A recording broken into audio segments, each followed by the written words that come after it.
you are a dog owner, stop your scroll. My name is Kim Ward. It is great to be with you this evening. I am joined by a very, very good friend, Joe Tetlow. We're going to have a lot of fun. If you are a dog owner, stop your scroll, because I got to tell you, I started working with Joe last July. We started getting a little closer and getting to know each other. And one of the things I learned very, very quickly, passion for animals, her love for dogs, and what she calls the long dog. I've never, ever heard of Dachshunds being called that until you. And you've even taught me how to spell the word. So it's kind of like when we meet a friend that has a skill or expertise, I immediately started to word vomit on you and told you about my fat, porky dog who likes to eat poo, and I can't fix the problem. And you immediately kind of knew what to do. And then you introduced me to Ted & Co. hemp oil. So thanks for joining me. I mean that. Oh, really, really appreciate this, Kim, because obviously, it's dogs. I don't know why, but dogs have always been my passion. And currently, Dachshunds or Dachshunds for the Australians, but Dachshunds for the rest of the world. So it's the long dog. I love it. Yeah. It sounds cuter with your accent, though. Well, Australian English accent. I was always envious of that accent. So I try, but it's clumsy attempts. So bear with me if I start to talk like you during our conversation tonight. And so here's the deal. If you have a dog, hang out with us. If you have friends who have dogs, share this video. Because tonight I want to be poking Joe's brain, and you can as well. And we're going to talk a little bit about separation anxiety. And our goal is, every month to bring you a different topic. And Joe, you're just so knowledgeable with so many different things. And I'm not an expert. I'm a dog mom. I'm a dog owner. And that's really as far as my knowledge goes. So we've leaned on you for some serious matters. And recently, we also raised our hand to say, hey, my family, we'd like to carry your products over here in the United States. So before we get into that, tell us a little bit about yourself. Oh, wow. Well, I'm a dog mum, just like you. Three dogs here. I've had dogs basically all my life, and I've always been in the rescue field. And going through the many years, it's always been, right at the beginning, was any breed. Then it eventually went to, would you believe, standard poodles. I did rescue for a number of years. And now it's Dachshunds. I mean, Dachshunds are my passion. They're smaller, cuter, and more sassy, probably. So, I am a dog mum, and I just want dogs to be healthy, and that's really where I'm at. And I suppose the Dachshund breed is I'm going to say, the most problematic breed, I believe, that we have out of the dog world there, or out of all of the dogs that I've ever had in my life. Yes, I love it. And poodles, so cute too. So now you know a little bit about Joe. Small, cute, and sassy. That's how she likes them. Oh my gosh. So we talk about separation anxiety. If you have a dog with separation anxiety, then you know what that looks like. You know what that feels like. You know the frustration and the worry.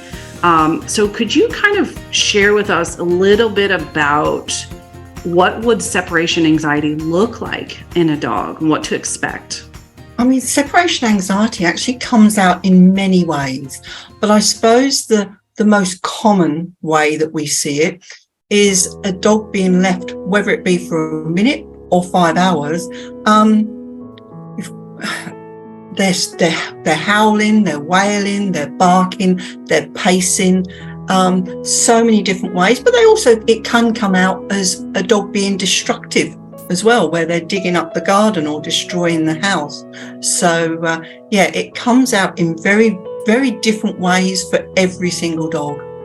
But you're right. So we can expect things like, howling to chewing if they're not crated, whether it be shoes is a big common one, furniture, having accidents in the house, right? So what can we do to help ease that separation anxiety for them and for us? Because it's hard on our heart. It is so hard. I mean, I suppose if I went back to the beginning, I'd say really, really investigate the breed that you're going to be buying. That's literally the beginning of getting the wrong breed. And for me, with Dachshunds and Dachshund Rescue, probably, I don't know, 40%, 50% of the dogs that come into me have some form of separation anxiety. And it comes out in so many ways, and people can't handle it. So investigating the breed would be number one. But yeah, identifying that it is separation anxiety, even popping up some cameras in your house to see what happens when you're out of the house. Because sometimes you only get to know when the neighbours tell you that your dog's been wailing all day or barking all day. So yeah, that's what I find, that identifying that it is separation anxiety. I love the camera idea. I think that's great. Gosh, we have like dog boarders in places where when we travel, one of the coolest things I love is they have the cameras up too. So we as dog parents and dog owners, when we're traveling, we can pop open our cell phone and take a look at what's going on in the doggy daycare, if you will. So, if you're going to invest in a fur baby, treat it as one, take that consideration. And I'm glad you said research. That's one of the things when we moved to Tennessee a couple of years ago, my daughter wanted a dog, and we thought, maybe this will help with the transition because we moved from a new state. And we went right to this rescue. It was a pound, but I don't mean any disrespect when I say this. It was just very, very poorly run. The woman was in her late 70s and she was alone. She was doing the best that she could. And we got a dog that my daughter picked out through a fence because it was cute. Yep. And he's an idiot. He's a moron. He eats poo. He's a food mongrel. He's crazy. And I wish that we did a little more due diligence on our part to save ourselves the heartache and the hassle now. And we did when we picked up Natasha. She's a German Shepherd. And, we did a lot of research. And as a family, we wanted a German Shepherd. So now we have 2 big dogs. So yeah, I'd love to know from our friends, what are you seeing in terms of separation anxiety, and I hate to relive the pain with you, but it's nice education and awareness for other people who maybe don't understand that separation is a thing and what you can do about it. So I don't want to take up too much of your time, but I do want to get into the Ted & Co. hemp oil and kind of a little bit about how that works and why it's so effective. So if you would. I think if we first look at separation anxiety and obviously the different forms that it comes out, we find with every different breed, it's generally because the dog is not getting enough of what it needs.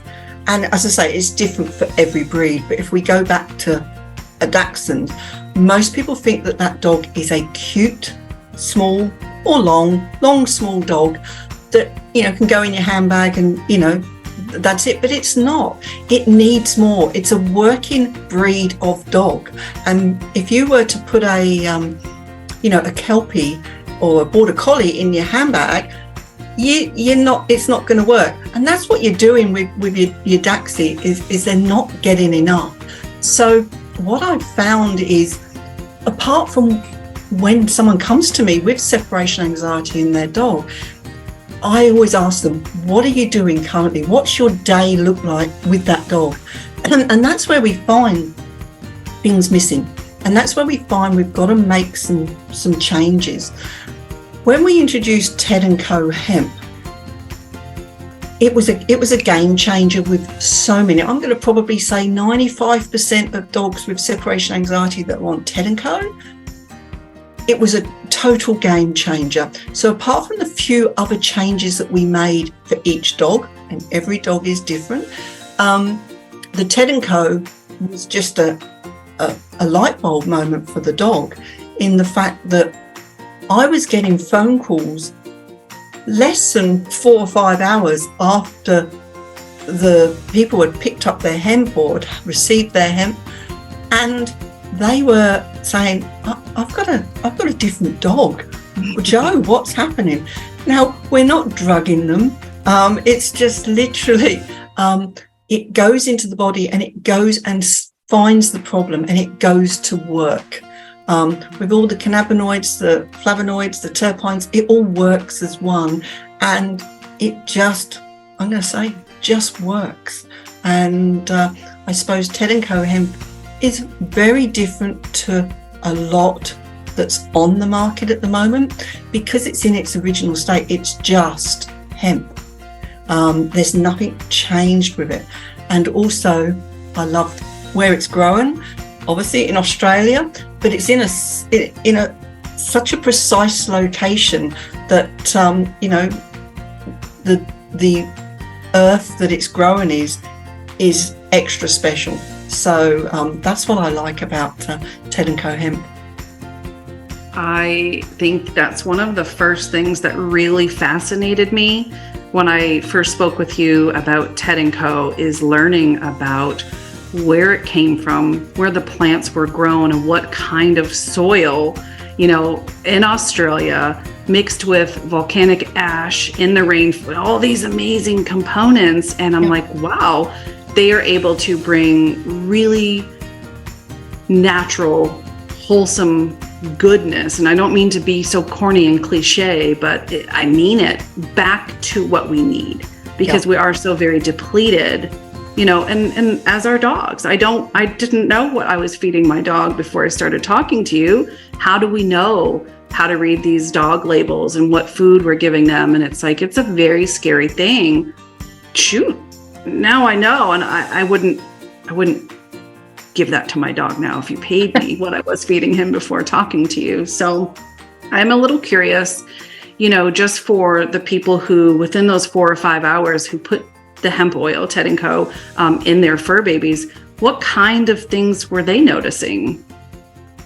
They're just noticing an immediate change in a dog that might just suffer from anxiety, not necessarily separation anxiety, where they're less anxious, they're less barky, and they're more just chilled, just super chilled. And they're watching their dogs on their cameras, and they're going, that's not my dog. It's just not my dog. I mean, I think that one of the biggest ones that I had was a family that came to me and they said, hey, they sent me a video of their dog, and it was heartbreaking to see this dog for like 8-9 hours a day howling, pacing. It was absolutely heartbreaking. And a lot of people say, get another dog. Guess what? Doesn't work. This dog had another dog. There was another dog in the house, and it still didn't help this dog. So they started on the Ted & Co, and a week later they sent me another video from their home camera, and I saw this dog. It was just sitting in its dog bed, just looking out the window, just super chilled. And the other dog was actually trying to pull this dog along and was having fun. But it was a complete turnaround. And with a few other changes, it really does help a lot. I love it. I'm having visuals of this super chill dog, like, what's up, man? How you doing out there? It's just, let's see what we can do to help. And if it works, brilliant. It irritates me when I hear people just say, just get another dog. That doesn't fix the problem, people. No. It generally does come back to the owner and what is the owner not doing. I mean, we can love our dogs, we can love them terribly, but sometimes it's just something that we're not doing that just needs doing and needs fixing and tweaking. I know every dog is different, but some examples are like, what are we not doing? Maybe more exercise, right? Definitely. Simple things like walking the dog and doing different types of walks and not going on the same walk every day. It's getting in your car and taking your dogs to different locations is great. It's the way we feed our dog as well. Now, I'm not going to get into the food discussion here, but if you do feed kibble, fine. But how about throwing the kibble across the grass in the morning so the dog has to work for it? Bone broth is another thing that really, really helps because it settles the gut, fills them, and actually makes them a little bit more content. So, That's such a fantastic idea, Joe. I'm telling you right now, I'm going to do that with my dog. With the kibble? Yes. Yeah. Oh, see? You can even throw it across the room. Just throw it everywhere. So they've got to look for it. I know it's great exercise because when they sniff, that's actually what I think it was like 15 minutes of sniffing was equivalent to 1 hour or 15 minutes of walking, so it's really, really good exercise for them. So that's really cool. Yeah. Okay. What do you want our viewers to know and walk away with? I suppose it's having a dog with separation anxiety is not something that can't be worked on. If you're willing, and I know that I receive phone calls from people who are at the stage where they're thinking about rehoming their dog because it's a nightmare.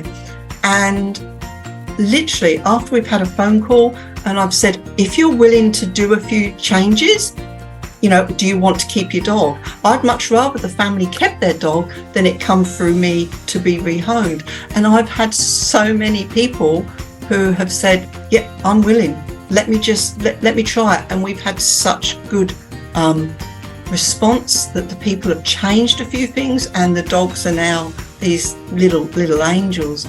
So it's, get in touch with me, get on my calendar link, whatever, just get in touch with me and let's talk about your dog. And let's see if we can help with Ted & Co. here in Australia, over in the US. It's available, so let's start the process and get our dogs healthy, and we don't need to introduce any pharmaceutical chemicals into them. We just need to get them happy naturally. I love that. So it's obvious, but where can we find you? Well, get on to tedandco.com because you can send me an email from there, and I might put a blog up so you can attach, get onto my Calendly if you want to set an appointment to chat to me. But yeah, send me an email from tedandco.com and I can sit and talk about your dog and let's find a safer way forward for your dog. She means it. I stalk her website and I look at her testimonies all the time, and it just really amazes me, your heart. I mean that. You are a very servant heart. Your love comes through in all that you do. And those testimonials, everyone is talking about not just Ted & Co. hemp oil, not just like your separation anxiety packs that you sell, but Joe, you are such the center and the heart of your business and what you do. And that was why it was really important for me to bring you out to my audience. And another really important reason of why we said yes to pioneering bringing Ted & Co. over to the United States. And we're really proud to partner with you. So someone here in the chat says, holy moly, that CBD is expensive. Go. Let's start again. Let's talk about what's CBD. There she goes. Wind her up. There we go. I think we need to, I suppose, change people's way of thinking, and it's the way it's packaged in other countries, the US. It's packaged as CBD, but understand that CBD alone is not full spectrum. So if you see something that's just packaged as CBD, they've literally taken out the cannabinoids out of the product and they're just sending you the CBD. But you need everything. You need the whole full spectrum. You need all the cannabinoids, all the terpenes, all the flavonoids, everything that's inside the whole plant. So forget CBD. Let's now look at the whole plant. And whoever it was who said, hey, wait, that's expensive. How much do we use? Well, one bottle would last a Dachshund 6 months if given every day. Jeez. So you can see if we compare it and what it actually does. So it's not CBD. It has CBD in it. It's full spectrum hemp. So, yeah, I'd love to chat to that person, whoever it was that said that, because I think it's just marketing. I think it's just how it's been marketed. Absolutely. And that's what I said to you when we had the discussions of bringing it over here. And I'm like, in Australia, you guys have this brilliant way of looking at, I'm using words like you now, brilliant way of looking at things. And it's just a matter of awareness and education. Yeah. And I think we're looking to kind of break down that stigma a little bit, right? And bring the awareness and education so that you can really have a beautiful, well-functioning home, at least from the pet side. I mean, if you want to give your spouse some Ted & Co hemp oil, go for it. Well, mine do. We all take it. Yep, that might be another video. My husband likes to get the hemp oil and just rub it behind his ears each morning, and he loves it. And he says it's made a tremendous difference with a lot of different things. But that will have to be another video because it's tremendous. And you can see the value, you can see the quality. And, I don't know the price tag on it. You'd have to go, if you're in the United States, to tedandcousa.com. But knowing, for a long dog anyway, that would be a 6-month investment. The dosage is there. tedandco.com is available to you. And Jo's blog is there. Her calendar link is there. This woman is a true resource. So use and abuse her because she won't mind. So I won't mind, no. What's your final words? And then I'll let you go. I suppose it's if going back to the person who thinks that that's expensive, now sit down and go, how much have I spent in the last 6 months at the vet medication? It's just horrendous sometimes when I look at vet bills, and I don't know what they are over there in the US, but here they're horrendous. So if we can bring a product that and helps the dog, not just for separation anxiety, but for so many things. Mm-hmm. Bring it on. I mean, for a Dachie, that's less than $1 a day. And for you guys, it's probably about 60 cents a day. Amazing. Well, thank you for your wisdom and your expertise and for introducing all of us to Ted & Co. Thank you so much for your time. Check out tedandco.com. It really was such a pleasure to bring you out here tonight, and I can't wait to see you next month. So if you guys have any questions for Jo, and you don't want to wait till next month to see what we bring to the conversation, tedandco.com is where you're going to head. And thank you again for your time and your wisdom. Appreciate it. Thanks, Kim. Speak to you later. Right. See you, everyone. See you guys. Bye. Bye.